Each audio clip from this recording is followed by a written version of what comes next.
Nossa história.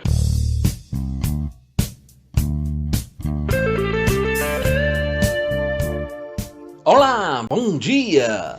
Energia elétrica e iluminação pública, coisas tão comuns quanto necessárias nos dias de hoje, nem sempre foram assim em Santa Cruz do Capibaribe. É impossível imaginar Santa Cruz hoje em dia sem eletricidade, principalmente depois que a cidade se desenvolveu à base da fabricação de confecções.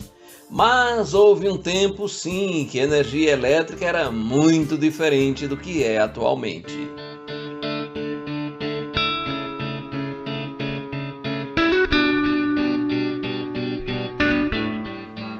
No século XIX, finalzinho do século XIX, era só na base do candeeiro de querosene ou do lampião a gás para iluminar as noites santacruzenses, que em praticamente nada se diferenciava dos sítios circunvizinhos. Com a chegada do coronel Luiz Alves da Silva, vindo de Caruaru, e aqui se estabelecendo, inclusive com a ideia de implantar estabelecimentos comerciais e industriais para os quais seria essencial a força elétrica, somente aí é que nossa cidade começou a entrar em outros tempos. A primeira iniciativa de se conseguir energia para a cidade veio do empreendedorismo de Luiz Alves. Ele implantou um motor gerador de energia que funcionava a partir da queima de carvão e de madeira, que esquentava a água numa grande caldeira. É o que se chamava gás pobre.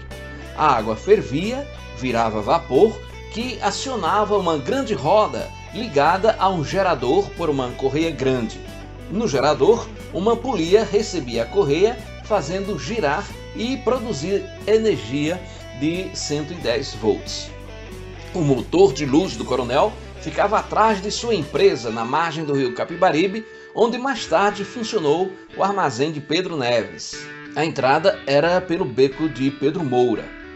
Anos mais tarde, quando era prefeito de Santa Cruz do Capibaribe, Raimundo Aragão instalou um outro motor, um motor a óleo diesel, também à margem do rio Capibaribe, por trás da Rua Grande, na traseira do prédio onde hoje funciona o Banco Santander. Nesse tempo de motores, me contava meu pai que as luzes das ruas, com uma iluminação fraquíssima, só ficavam acesas até às 10 horas da noite, quando o motor era desligado e a cidade mergulhava no escuro de sempre. Mas, para não pegar ninguém de surpresa, 5 ou 10 minutos antes de apagar, dava-se o sinal, ou seja, piscavam-se as luzes, informando que em breve iriam ser apagadas de vez. Era o tempo de se chegar em casa quem estivesse na rua, ou de encerrar os trabalhos e partir para a cama quem estivesse em casa. Foi também Raimundo Aragão que conseguiu instalar na cidade a energia elétrica produzida pela usina de Paulo Afonso, agora com a potência de 220 volts, e possibilitando finalmente uma condição mais consistente de se pensar em progresso para a cidade.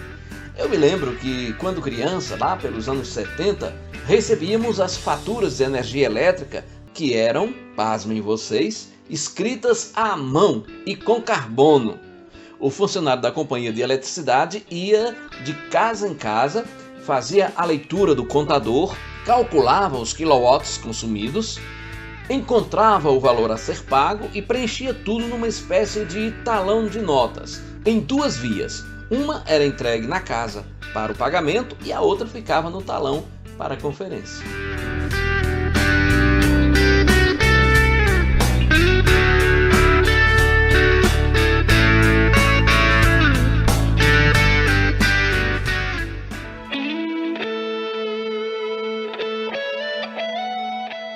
Nossa história, uma produção e apresentação de Edson Tavares para a 88.9 Rádio Interativa.